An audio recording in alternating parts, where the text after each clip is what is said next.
Operasi Rusia melawan Ukraina telah melibatkan spektrum penuh dari layanan khususnya.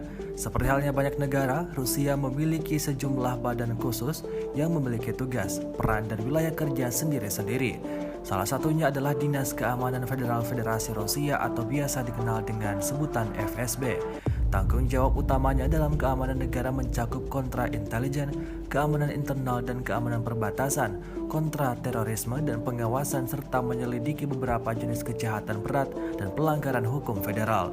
Dalam mencegah serangan teroris, baru-baru ini FSB berhasil menangkap 4 pendukung Nazi Ukraina, tepatnya di wilayah Stavropol. Video penangkapan tersebut ramai beredar di media sosial Telegram pada Sabtu 29 Oktober 2022. Para tahanan diduga mempersiapkan aksi teroris di fasilitas administrasi.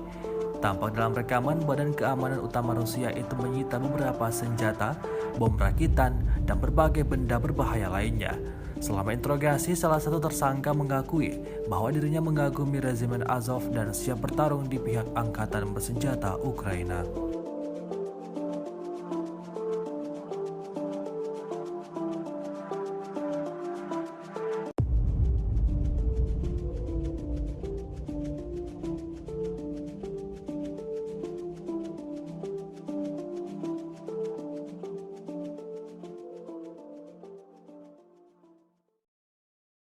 Terima kasih sudah nonton.